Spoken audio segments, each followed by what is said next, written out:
There are two main components of PropStream, and those two things are you can use this to analyze an individual property, or you can use this for lead generation. Now, before we get any further, what's the cost? The cost of PropStream is $97 a month, and Daniel actually applied. Daniel, I don't know if we applied the link, but I'll find that link in just a second and put it in the chat. But in a few moments, you'll see a link, and that link will give you a 7-day trial, and then it'll also give you that $97 a month cost. There's no yearly subscription. So if you only need it for a month to pull a list or to comp a property and then that's it, just call it and cancel, and then you can rejuvenate your account whenever you like. Okay. But the two main things are analyzing an individual property. So I like to believe, when you have a lead, that's when you're going to use us. You're going to type in that address and pull up that property information. And here's what you get: property details, demographics, like how many owners versus renters in the area, mortgage information. So if you're doing, subject twos or, creative seller financing or buying mortgage notes, you're going to probably need that information. Linked properties. Kelly, this might be beneficial to you. You can see if a person has multiple properties. And so if your property matches their portfolio, you might just have found your buyer. You can run comps using public records or MLS records. We're very familiar with no two properties being the same. So if you're dealing with a dilapidated property, you could use our public record cash transactions. Most of these are off market, right? And they're not full value properties. So that's how you can get your dilapidated value. But if your house is renovated, or you're the fix and flipper and you just finish your project, and what is it going to be worth? Well, that's when our MLS data comes in. You can use our MLS data to get an after repair value or even a rental value. And then you can buy documents, deeds, pre-foreclosures, accessors, maps, mortgage documents, just to name a few. Also, if you see any red asterisks, those are an additional cost. So documents can be anywhere from $1.50 to $5, depending on the document.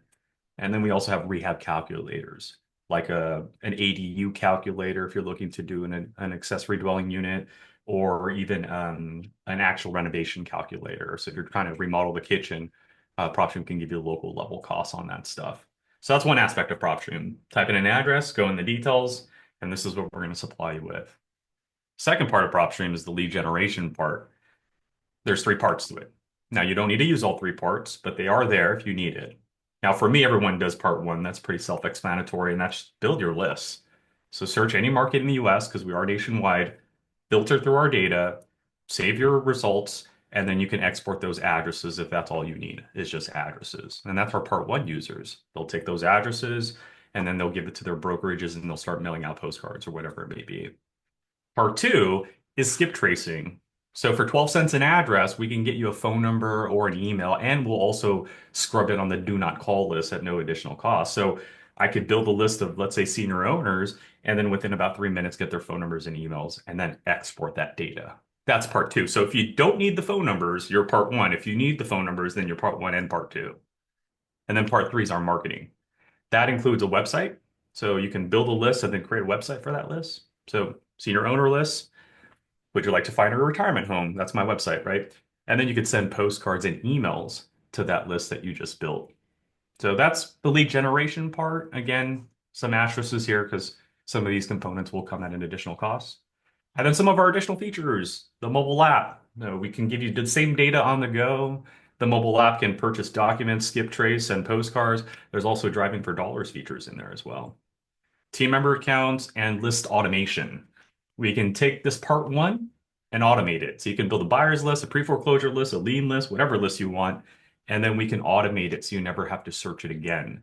We'll notify you when new leads appear, and we'll actually automatically move it into your list, hence the word list automator. So this is a quick table of contents of what our product can do. The 2 main components are analyzing a property and lead generation. Okay, so let's go into PropStream now. All right, so when you're in PropStream, the first thing that you'll see is our pop-up talks about all of our new stuff and free resources, like our webinars that we do. But when you close out of it, again, nationwide is your playground. Toolbars on the left-hand side, we start you on the search page. Why? Because we again believe you just logged in to either analyze a property or searched or build a list, right? One of the 2 we don't know, so have fun here. But let's talk about analyzing a property. So let's say I'm in Southern California. So if I wanted to analyze a property in my neighborhood, I'd be going in Irvine, where I'm at now, actually more over here, Rancho Santa Margarita, and I would just type in an address, or I would click on a parcel, and then right away I can go into the details of that property. Now, what I do recommend is if you actually have the address, search the address instead. And here's why. You click on the parcel, and you just get like this little box. But if you search the address, our data can go to work for you. Oh, did the wrong copy and paste. Let me do that again. Copy and then paste that. So here's what happens when you actually search the property. That box goes over here on the right-hand side. So let's remove that now. So this is actually what the format looks like when you search an address. So subject property is the green one. That box is now here on the right side. All the red little indicators are the nearby listings, starting with the neighbors. So do you need to know? Probably not, but just in case. Like as you can see, this is a cul-de-sac. So maybe like the values here are more similar than houses over here, perhaps, right? So this is where that could be beneficial. But you have neighboring records. I could click on MLS. So I could see the MLS history around the area, the pre-foreclosure around the area, and if any foreclosures around the area as well. Below the map, again, this only appears if you search the address. Below the map, we can give you statistics for the city, like if there's been positive or negative price rent changes. Since we have MLS data, you could see things like average days on market. 4-bedroom properties in this market go in about 83 days on average.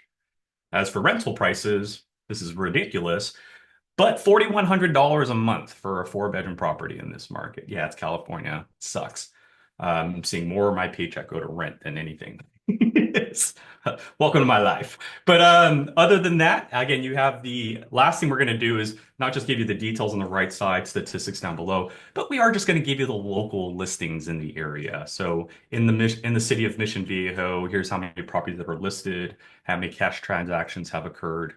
Oh, and let's not forget we have Google Maps too, which means you can zoom in, you can rotate, you can even drop yourself street view, right? Take a look at the houses, compliment the car. Maybe there's a basketball court, bring that up. Someone in the house is going to college because of it.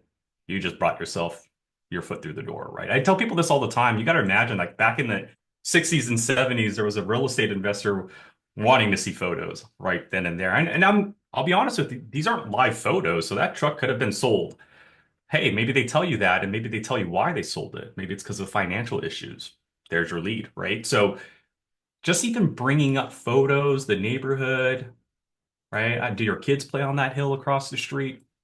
Those are things that people can utilize to stir conversation. So don't forget that, okay? But that's just what happens when you search the property. We really want you to go into the details of the property. So just like I showed you in the PowerPoint earlier, property details, demographics, mortgage info, and all that other stuff, that's all found when you go into the details. So this is what happens when I go into the details of this property. First thing we're going to show you obviously is the address. Because we have MLS data, if we have any MLS photos of the property, that's what we'll show you. So back in August of 2022, when this property was on the market, this is what it looked like. Now, if you want to see satellite images below all the property characteristics, there's a map view button, and it just isolates that property satellite-wise. Now, if we get away from that, below that are just quick property info like beds, bathrooms, square footage, property type, whether it's on market, whether there's an HOA, who owns the property, how many years they've owned it, all this other stuff. Value, last year's value, mortgage data. So here we have two open mortgages calculating a balance of 380 or 308 collectively. No involuntary liens, so no tax liens, no HOA liens, no utility liens, no solar liens on this property. The last time it sold was back in 2018, but there was a transfer. That was the last document to occur on the property. And then the opportunity. So there's about $1.3 million in equity that we calculate. How did we get that? Estimated value minus the estimated balance equals estimated equity. This owner has 3 properties under their portfolio. We have a 70% value. This is what we call the wholesale price, right? Now, I'll be honest with you, that will never work in this market. No one's going to sell their house in Orange County for 70%. 85% maybe, 90% maybe, but just be aware that that value may not apply to every market. But you have your monthly rent, gross yield, and then comps at a glance. So this is what we call our dashboard. Just really quick maybe important information, but if you really want to like dive deep into the details of the property, just scroll further down. Starting with property details, that's where it all comes in. So owner's information, you can see the trusts, the different mailing addresses that they have, property characteristics, if there's an HOA, who's the HOA, the last transfer information here, the last sell information here. So it was transferred in 2020, but the actual last sell was back in 2018. Now, usually after property details, this is what makes PropStream unique, is what we call situational data. So the historical data, or the situational data that we found on this property was back in 2018, it was on market, right? So it sold back in 2018. Now, just to give you an idea how that can alter depending on the property, if I click on a pre-foreclosure, for example, and I go to that pre-foreclosure, it looks just like the other properties, but there's a pre-foreclosure detail tab now, and it talks about that pre-foreclosure. And if you see a PDF file, you can click on it and buy that document for $5. There's also a lien on this property, and this property is also pending on the market. So even without talking to the owner, I already know what happened. Some financial issue came around. You couldn't pay your mortgages, you couldn't pay your bills. The liens started coming in. HO is like, hey, we want our money. And then the lenders are like, yeah, we want our money too. So instead of losing your house to a foreclosure sale or selling it in cash, you decided, let's just list it on the market for 1.9. That's why I love data. It tells you a story before even talking to anybody, right? Now, let's say it falls apart. Oh no, it didn't sell. Can't do it. Is it actually worth $1.9 million dollars? That's where the comparables comes into play, right? So this is why we do property details first, then all that situational data. And then, hey, if you still like it, then the comp section comes into play. And then here you can play with our comparables, our flip comps, neighboring data. They're all loading right now, or I'm lagging. But again, different options for you depending on the situation. The most popular one is probably comparables because this is where you could select from public records or I need MLS data, or maybe both. Show me the off-market and on-market transactions. And then you have filters. We don't comp for you. You apply your filter so you can keep it to a year, you can reduce it, you can extend it, apply your beds and bathrooms, square footages. You can decrease or increase your distance, right? Maybe you need to go out a mile. So show me all the properties within a 1 mile radius, or not a mile. How about a 0.75 mile radius instead, right? So you can make your adjustments. And let's not forget, because we have so much data, apples to apples. You know, make sure it's residential, make sure it has the same property type.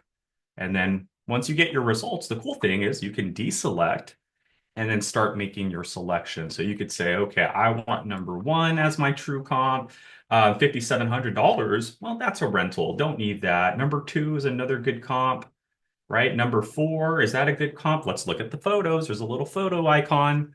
And now I can take a look at the pictures and see if this is similar, right? What's the layout? Okay, that house does look similar based on the photos. Let's go ahead and select that.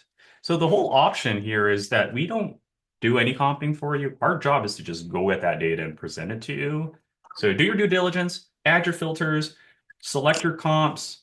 We're going to give you that average sell price depending on the selection that you've made. And then last but certainly not least, go to actions. Remember this button, actions, because then you can hit view comp report and take the filters that you applied plus the selections that you just made.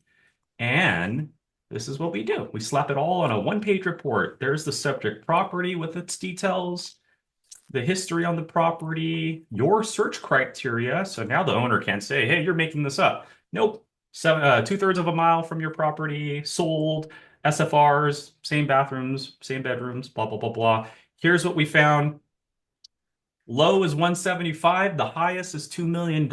Average is 1.8. Here is your property compared to those properties. The high, 4 bedrooms. You don't have the 4 bathrooms. I said bedrooms, 4 bathrooms. So see, I'm able to educate the owner because most owners don't know what we know. And so they're going to be like, yeah, I want 2 million because that's what that house down the street just sold for. Well, you're right. I'm not saying you're not right, but the similarities are much different, right? So renovated, yours is not renovated, bigger, yours is not as big.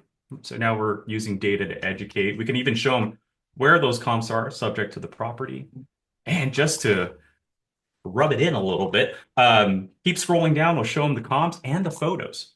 So now when they're looking at these nice renovated comps and they're looking at that leaky roof in their house, you know why we're not giving you $2 million, right? So photos are very big. Definitely take advantage of that. And that's all found in our comping section. So property details, situational data, the comps, and then our new PropStream intelligence, which took us a few years to develop, but here's what our AI is doing. It's not like a chat bot or any of that nonsense.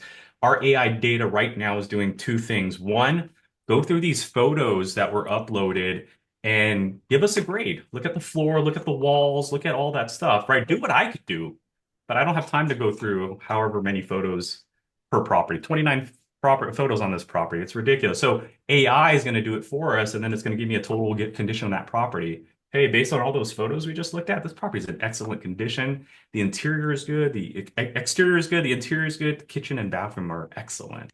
And again, we can confirm that, right? We look at the bathrooms, we look at the kitchen, we can see all that good stuff. Where is the kitchen? There it is. So that's AI. So that's the first thing our AI can do is, hey, give us a grade on all these photos that you see. Is it in disrepair? Is it in great condition? And that intelligence tab expands the data so you can see why we graded it that way. The second thing we told our AI data to do is go through all that pre-foreclosure data that we have and look for indicators, look for behaviors, look for commonalities, essentially, and then run it across all the addresses in the market. So we did that to every property, and that gives us a foreclosure factor. Now, this person's at a 70% foreclosure factor, meaning they're heading in that direction. Now, granted, they're not 100%. Why? Because it's pending right now. Now, what happens if that failed? I don't want to laugh, but that's a nervous laugh because I've seen it where someone has a pre-foreclosure, they have liens, and then they failed on the market, and that is at like a 89, 90 percentile.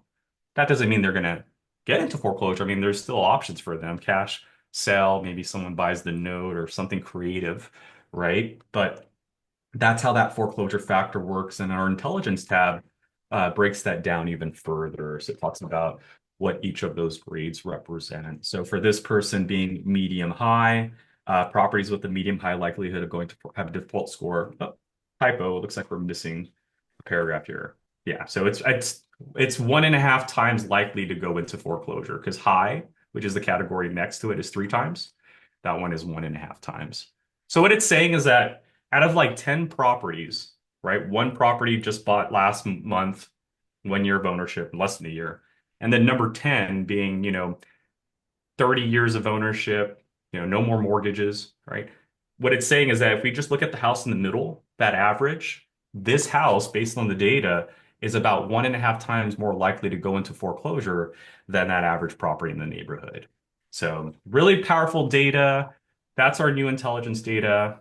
Following that, this one also took some time, our demographics. Now, the reason it took time is we made sure it was within 1 mile of every property. So in this market, within a 1 mile radius of this property, there's more owners than there are renters. Nobody rents in this area. Everyone buys and stays in this area. This is an area where you buy your house and you live in it. So in this area, 99 percentile. But let's go to a different area. Let's go up to a little bit more downtown-ish area. So I go over here and I click on a property, and then I go into the details of that property, and I go into the demographics of that property. And because this is 1 mile of this property, notice how the renters have changed. So Orange County, more affluent neighborhood, people don't rent there. They buy and they retire. But a little further north, northern Orange County, where it's a little bit more dense population, right? A little bit more middle income, lower income, got more renters out there. And again, for me, that's very important because that's going to let me know what my strategy is for that property. If I'm the investor, hey, higher renter area, I should use this as a portfolio property. If I acquired an asset in this market, I'm fixing and flipping it in this market. Does that make sense? Based on the demographics. So that's the way I've interpreted it. There's a lot of other very valuable information in there, owners versus renters and all that stuff, but take advantage of that. Following the intelligence and demographics is our tax info. Pretty self-explanatory. The only thing that we did was we took their tax bill address, reversed engineered it so you can see all the other properties that are also assigned on that port or tax address. So not only do they have a property here in Southern Orange County, but they have two other they have timeshares in Riverside, which is a county just eastward of us. And then the mortgage and transaction history. There's a regular mortgage. There's also a credit line. You can see the type, the interest rates that we've calculated, and then the documents and reports. So that's our property details. That's like one half of our product. And remember, this is nationwide, so I can go to like Birmingham, Alabama right now, clear my search, and then just zoom in and click on a property. And now the Southern California kid over here can talk to a homeowner across the United States and know who is on the title, know the demographics in that market. So if I acquire this asset, I know, hey, I could either maybe rent it out or fix and flip it.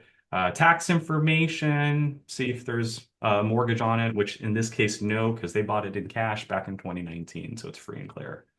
So that's our property details for you. Now, because there's a lot of information, and if anybody is new to approaching data, here's my advice. Again, I've been working with professionals quite a bit. There's many ways to approach it, but the best way I always like to teach it, just remember the word comps. Just it, just remember comps and try to approach it that way. When you're analyzing your next property, just remember comps. Figure out the condition, right? Is it at 100% because they renovated it last week and now they just want to sell it? Is it dilapidated and maybe 50% compared to a renovated property, right? Because that's going to determine what your exit strategy value is going to be. So understand the condition. You can use our data, our photos, right? Ask questions, obviously. Two, obstacles. Is there a pre-foreclosure? Is it on market? Is there a lien? Does the owner need to move out in 90 days because their parents are sick? Some of these obstacles we're not going to have. I call that life data. So it's still imperative that you speak to these homeowners and understand their entire situation. Mortgage data, because once you understand the property is at 80%, so we can't sell it for $1 million, but we can maybe offer you $800,000, but you got to move in 60 days. So we got to do this quick. That's your obstacle, right? The mortgage. Oh, you have a mortgage, $500,000. So, okay, we got to worry about that as well. And then your price. That's when the comping actually comes in. So I know you're at 80% condition. You got to move in 60 days. You have a $500,000 mortgage. The properties in the areas that are renovated are selling for $1 million. Great. Now you can apply your strategy. Based on all that data I just shared with you, $1 million comps, you have a mortgage of $500,000, you got to move in 60 days, your house is probably 80% in market value right now. How does $750,000 cash right now sound? And we can wire that over to you in about a week. I'm not coming out of the blue, right? And that's going to hopefully make them happy. It covers their $500,000 mortgage. It puts $250,000 in their pocket. I now assume all the risks on an 80% valued property. I have to put all the work in to get it at $1 million, but that's the conversation I will have with that homeowner. So again, for those that are watching, not sure where to start with all that data, just remember comps. And feel free to mix it around. I've had people that do obstacles first. They want to know what the issue is first, and then they worry about everything else. That's okay. But typically, you're going to need to know all these elements during your conversation with that homeowner, okay? So that's our property details. Now, the reason I started there with the property details is because that's what actually fuels our lead generation. And lead generation, again, there's three parts to it. We'll focus on part one right now, but all you have to do when it comes to lead gen is type in your city, your zip code, or a county. We also have a draw search feature, which is like right here on the map. So if I just wanted like this whole area, left click, left click, left click, left click, search this area, hit enter. Now show me all the pre-foreclosures, properties that are listed, like all of our categories are going to be available to you, plus our search filter. You can go in here and say, I want a failed listing in the area. I want a cash transaction in the area. So you can either farm a very small area using our draw search feature, or if you're trying to find as many leads as possible, search the entire market, right? Go as far as you're willing to go. So whether that's a county, a city, a zip code, feel free. Then once you pull up your market like I have here with 100,000+ records, I honestly would ignore this main page and just go straight into our filter menu. This is where the lead generation takes place. On the left-hand side, you have several categories starting with our lead list options. Now, none of these categories are mandatory, so you could skip over. You don't have to choose a lead list. You can go to property details, or you can just filter for those PropStream intelligence grades that we talked about, or maybe filter for who in the market has a VA loan, right? Now, here are your 1,800 properties with a VA loan. So you have the ability to get really specific, get very granular if you want. But the reality is there's a lot of filters. So without going over every line item, here are the best practices. If you were to ask me, Burton, how would you approach building a list in any market? I'd say there's two ways to do it. One, there's a traditional way, and that includes picking a list. Again, as I told you, when we first started, all we did was replace what people were doing. Go to the county, grab a list. You can do that in PropStream. Now, if you are going to do that, here's some advice I would prefer that you apply right after. Make sure it's off market unless you want it on market.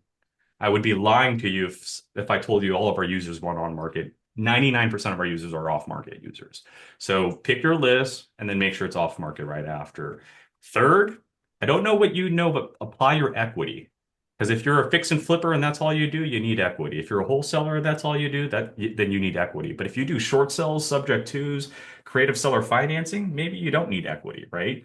So I don't know what you know, but make sure you know your strategy and does that need equity? Yes or no? Apply it. Fourth, I showed you we have a lot of data. So do yourself the favor, don't waste time, don't waste marketing money. Tell us the type of property you need and the owner that you need. Do you need an individual owner with 3 properties, or do you want a trust with 15 properties? Because if you don't tell us, we're going to give you all of it. We're going to give you the vacant lands, the condominiums, the zoos, you name it. Yeah, I did say zoo. We do have zoo data in PropStream. So the first way is the traditional method. And if we're going to follow that, it looks like this. Go to Birmingham, Alabama. Let's go through the lead list.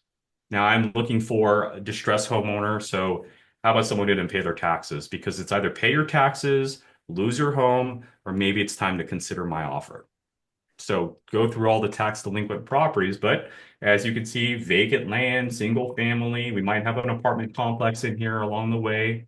So we got to continue further. And some of these could be on market. So step one is pick your list. Step two, go to the MLS section and where it says on market, no, don't need it on market. Step three, apply the equity that you need. So I'm going to play make believe right now. I'm a fix and flipper. I want to fix and flip this property. So let's make sure that this property owner has at least 60% or more in equity. So there are my properties with 60% in equity or more. And then fourth, property details and owner information. So let's start with property details. Don't need the vacant lands, don't need any of that. I just want residential, and you get to choose residential or even multifamily, like duplexes, apartments, condominiums, whatever. You can multi-select if you'd like. So I want the single family. I want also 2 to 4 units. Okay, there are your 814. And then last but not least, remember, you get to control who's calling you back. What do I mean by that? This is a list you're going to market to. So if you go to owner information and you say, I want corporate offices on this list, when you market to these 218 properties, guess who's calling you back? Corporate offices are calling you back. So if you don't want to deal with corporate offices, you just want to talk to an individual person, just choose individuals. That's it. Okay, so there you have it. That's your list. The last thing I would recommend, this is not even part of the 5 or the 4, is consider, because people always forget this, but consider years of ownership too, because we have so much data. There could have been someone that bought this property recently and just forgot to pay their taxes. I already see one, and that's number 5. Number 5 and 6. They bought their properties in 2023. These are probably new homeowners who just forgot to pay their taxes. So I don't want that. Let's change the story a little bit. I want at least 5 years of ownership or more, because if you've been living here for 5 years or more, you can't give me that, oh, I'm a new owner, I forgot to pay taxes. No, no, no, no. That's not an excuse you can use anymore. So here are my 275. Tax delinquent, off market, 60% in equity, single family, 2 to 4 units, individually owned for 5 years or more. I am now done. I can check off my results like I'm doing right now and then add them to my first marketing list. So I'll hit add to list, and I can either add it to a list I'm already working on, or in this scenario, I would probably just create a new one. Birmingham tax list. and call it a day. And that is the lead generation part one, right? Search and filtering. I don't know how you're going to filter, but that's one way to do it the traditional way. But then you're going to save your list like I just did. And then you're going to decide, okay, that's all I need, just addresses. So let's just export it. But if you need phone numbers and emails, you're going to want to continue onward with our toolbar. That's our skip tracing. If you want to send a postcard and email, that's our campaign section. So it kind of works down the toolbar. Now, before I let you guys all go, there's one way to build a list in PropStream, and I think this is kind of fairly new to people, so they're not used to it. I call this building situations. Again, in my tenure with working with real estate professionals like yourself, I've learned that a lead is not always going to be on one of these categories. As a matter of fact, if you're stuck on that mindset, this is where many people get very frustrated. They start asking questions like, how fast is the data coming in? Or when are you guys going to have new leads? The reality is data is going to come in when it comes in because there's a logistic process to it, right? And the way that our data works is we're going to always ask our providers every day, what do you guys have? Give it to us now, right? Every 24 hours, we query, that's the word, we query our data providers. But that doesn't mean they have something. Like, for example, one of the categories that we have is deceased owners. I can go into Birmingham and see all the deceased owners. We don't know when someone passes away. So we can't tell you, oh, yeah, wait till next Friday. 13 more people are passing away, and here's 13 more new records. That's not something that we do. So what happens is when someone passes away and we collect that data, we tie it to the title data that we have. So a deceased owner could appear today, tomorrow, a month from now. I mean, if you were to ask me, I would never like to see any one of them appear, right? That's just my personal thing. I know that's not reality, but you get what I'm saying? So some of these categories we can't time. So there's two updates. We update every day. The providers have their own update, and those are things that we can't time. So what we had to do to help you out is while you're building your lists. So let's say I do want pre-probates that are, residential, single family, and those are individuals. There's a save button at the top. So you can actually save that search and name it whatever you'd like and set up email notifications. So now we can tell you, hey, you just got a new list or a new record on your pre-probate list. So rather than you searching every day, you can go about doing that. Okay. So my point is a lead is not always going to be on a list, right? And we can't calculate when that next pre-foreclosure is going to get updated. So set up your saved searches, but then think about what I'm about to say right now. Start considering building situations. Now, before you do that, here are just three important rules I want you to follow, okay? Make sure it's off market, make sure it has the equity you need, and the property and owner type that you are looking for first, and then go build your situation. So give you an idea here. One of my buddies made Hello. a ton. Whoa. One of my buddies made a ton of leads because of interest rates. Now, while we were hearing nobody wants to sell because interest rates are very, very low, that's not the reality. Here's what he did. He went into every market that he was in and he said, I want an off-market property that's owned or that has equity. So has, let's say 30, I think was what he did. Single family residential owned by an individual for at least 10 years. So individually owned, minimum years of ownership, 10 years, and they live in that house. So you're in this property. Here's the motivation. While everyone was saying nobody wants to sell because they have low interest rates, he did the opposite. He went into the market and said, I need everybody with 10 years of ownership or more that has a high interest rate because now's the opportunity to expose them to a low rate and see if they would be willing to sell. So he went in here and said, I want everybody with an 8% or higher. That's who I need. And there's 202 addresses with an 8% mortgage rate of 10 years of ownership or more. So while your competition's calling pre-foreclosures and liens and all that, there are 202 homeowners paying a high monthly payment because of that interest rate that could lead into a bankruptcy, that could lead into a pre-foreclosure in the future. Now, do we wait for that? Or do we plant the seed today, introduce ourselves and say, hey, did you know rates are low? Maybe you might consider selling, or would you like me to comp your property to see what it's worth today? And that could start that conversation. So a lead is not always going to be on a list. And just like I showed you, I didn't pick a list. I just said, hey, high interest rates, that's who I want to talk to today. Here's another situation that's near and dear to me because this is the reason my dad sold our house when I was in middle school. He wasn't on any of these categories.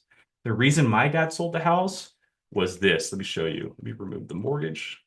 My dad sold the house because for 10 years we were living in that house. I have an older brother, right? We were teenagers at the time. We were in middle school.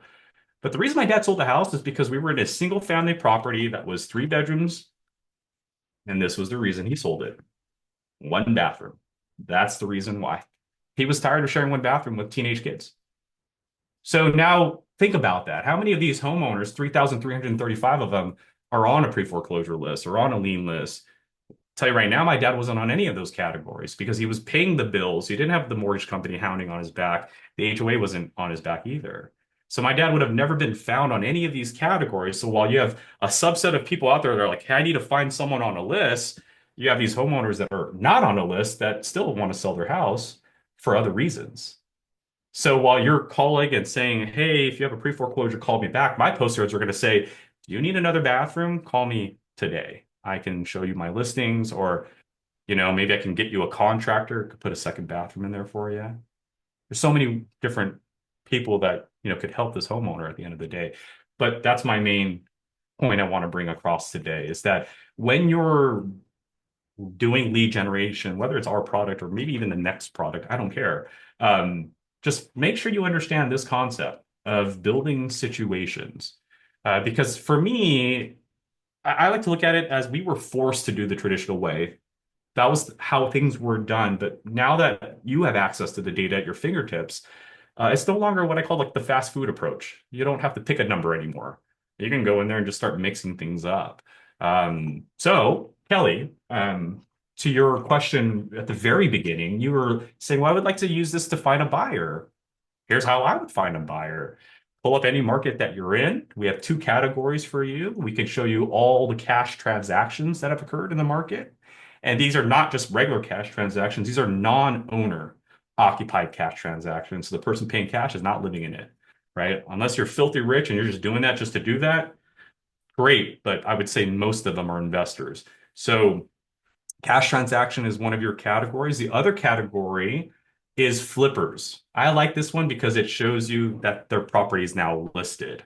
So the flippers are houses that were bought and then within 2 years are now active on the market. So these are the 2 categories that you can look for. But when you're building a buyer's list, think of it like building a situation. I'm looking for a cash buyer. However, not just any cash buyer, right? Because there's cash buyers that buy townhouses, vacant land, office spaces, you name it. So build that situation. I'm looking for a cash buyer who bought residential single family property like the lead I have right now. However, this property isn't a 5 bedroom property, it's 3 bedrooms. So show me buyers that are buying 2 to 4 bedrooms. This house that I have was also built in 1985. So I don't want a buyer who buys property after 2010. Show me a buyer who's comfortable with 1960 to 1990 properties. I don't know if you guys are getting what I'm getting. I'm playing kind of like a dating game. I'm matching a buyer with my listing. Okay. So single family, 2 to 4 bedrooms, because this is a 3 bedroom property. Since it's built in 1985, I need someone from 1960 to 1990. Okay. Now, another thing to note is that these buyers could have been from many years ago. Here's a buyer from 2014. Is this person still buying today? I don't know. So I can call them or ignore that noise and say, don't want the 10-year-old transactions. I want to go to the owner information section and I only want all the transactions last sell date within the last 2 years. That's it. Show anything beyond that, probably not active anymore. So January 1st of 2023 up until today. So I'm going to leave that second part blank because that leaves it for present day. Now we're down to 1,100 transactions in the last 2 years, single family, 3 to 5 bedrooms from 1960 to 1990. And then finally, this is my personal advice to everybody. Remember, when you're offering your contract to any buyer, there's, just like I showed you, many different buyers, office space buyers, single family, apartment buyers. There's also buyers that have different strategies, buyers that only do fix and flipping and buyers that only, will take it because of a rental portfolio. So the reason I'm saying that is do yourself a favor and try to find both. Find that cash buyer, right? That's the category that I chose at the very top, who also, owner information, has multiple properties. So I'm going to go to the owner information section here. Numbers of properties owned. Let's make sure they have anywhere between 5 to 20 properties also under their name. Now, why am I doing that? Well, because now when I market to these 831 cash transactions, I'm going to be able to say, I'm going to be able to know that not only are they buying properties in cash, but some of these homeowners, like this property here, who was bought by Vu, he bought it in cash this year. Oh, wow. Yeah, he bought it in cash this year. And he has two other properties under his name. So now I can kind of understand his portfolio and say, hey, you bought a property in my neighborhood or the neighborhood I have a lead in. It's similar to your portfolio transaction. Are you interested? So these are things that I would highly recommend when you're building a buyer's list, Kelly, is take advantage of those two categories, cash buyers and flippers, and then just kind of paint that story. Okay, I want a flipper who buys single family or a cash buyer who buys single family. Not only that, make sure it's recent, not from 15 years ago. And then I would say also use that numbers of property owned. That's my personal preference. So that way you're exposing your contract to not just a fix and flipper, but both a fix and flipper and someone who might consider it as a rental property. So your contract has multiple opportunities rather than just someone who sees it from one viewpoint, essentially. All right. And that's where I'm going to leave you guys off with. I want to leave you guys off with some time to ask questions. And I know, Kelly, you got to get out of here at 3, so I don't want to take too much of your time. But Dan, I hope I was able to give enough information of value. I see more people have come along the way. So if you guys have any questions on what you saw today, please let me know. But remember, the two main components of PropStream are going to be our property details and lead generation. So many ways to approach that, especially when it comes to lead generation. And Kelly, you have your hands up. What's going on?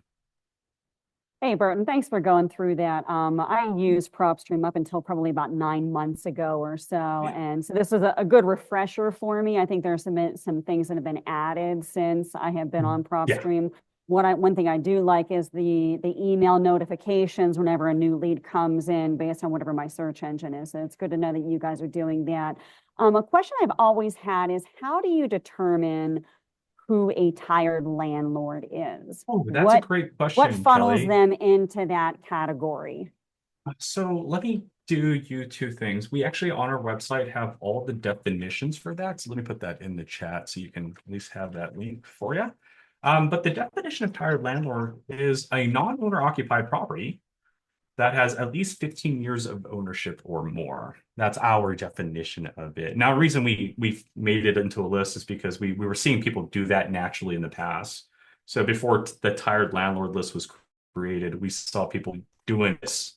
They would go in here and they would say, okay, go to Birmingham, Alabama, and I just need a non-owner occupied property with 15 years of ownership. Now, the reason they chose 15 years of ownership is because the traditional mortgage is 30 years. So the assumption was if they have at least 15 years or more, there should be at least 50% in equity or more on that property. So what we noticed as a company was this was a very popular search. We took those two filters, 15 years non-owner occupied, and actually, if you notice the results, so 10,876. If I go into lead list and I choose that number, it should be the same number. Oh, you know what? No, it's not going to be the same number. I lied because that also includes unknown sell dates. We have unknown sell dates as well. So it'd be someone who has the property for like 60 years, 100 years as well. So that's what that category is. It's 15 years of ownership or more, also include unknown sell dates, and they make sure they're all non-owner occupied. You're very welcome, Kelly. Karen, you have your hand up. What's going on? Hello, thank you very much. Of course. I ended up joining a little later and want to know, would this be shown somewhere else or can I Oh, great question. review? Yeah, this actually was recorded. So after the and once we end the session, both Daniel and I will have a recording of that video, and I'm sure we'll get it over to you as soon as possible. But I would say just give us about a business day or two because of the conversion of the recording. Okay, perfect. Thank you. Of course, Appreciate it. Karen. Anytime. All right, let me stop sharing my screen. And again, the overall picture or the overall goal of PropStream is to help you with the two things that you're probably already doing with or without us. And that's analyzing property information and obviously doing that lead generation. So uh, hopefully we can help you with both aspects or one or the other. But if there's anything that you got out of today's presentation, is just understand that there's a lot of leads out there, and some of them are just not going to be discovered because they're not going to land on a list. So think of situations and have fun with that. Okay. I have just one thing, and thank you, Burton, very much for the Of very course. comprehensive overview, and thank you everybody who spent time this afternoon on the call. One thing that I thought was really cool is the skip tracing. Um, you mentioned that you can sort of build your list, access the information, make sure that it isn't, let's say, on a do not call list. Um, are you seeing any best practices around like how to most effectively make contact with these people, or is it just a pure number? That's a really good question. So, there's really no concrete evidence on like which marketing element is best across the board, only because you're going to have variables that are uncontrollable. Like when it comes to senior owners lists, that's probably not going to be an SMS list, right? Like you're not going to be texting senior owners and effectively getting communication that way. With that list, we're still seeing postcards and cold calls very, very popular with that audience as well. As for the more youthful ownership, let's say military men and women who usually are in their young 20s when they first buy their property using a GA bill, that might be an audience where text messages, um, social media marketing might be more impactful in a sense. So, when you think about all the different possibilities, different categories, different demographics, what it boils down to is eventually it all goes back to the core three, which is email, postcards, cold calling. That's usually right now become the three. And the reason those are always the core three is because over the last few years, we've seen regulations kind of hit things like ringless voicemail was very big. We even had it at one point, but we had to remove it because the regulations came in.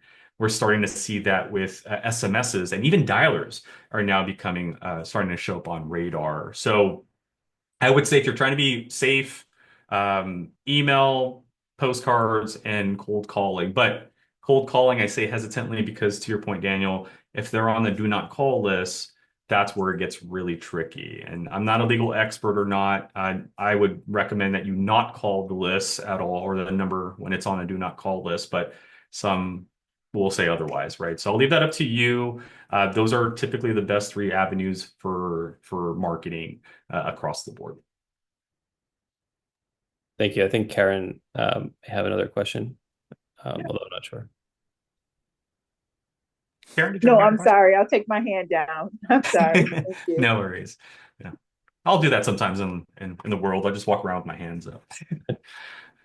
Well, Burton, thank you very much, Karen and Of Kelly, course. and those who are no longer on the call. I really appreciate you all spending time, um, and I just want to also add, OfferMarket has had a PropStream subscription and actively uses it every business day for probably the last 3 or 4 years since we started our company, and we find it to be extremely valuable, just in terms of understanding more, like you said, the situation.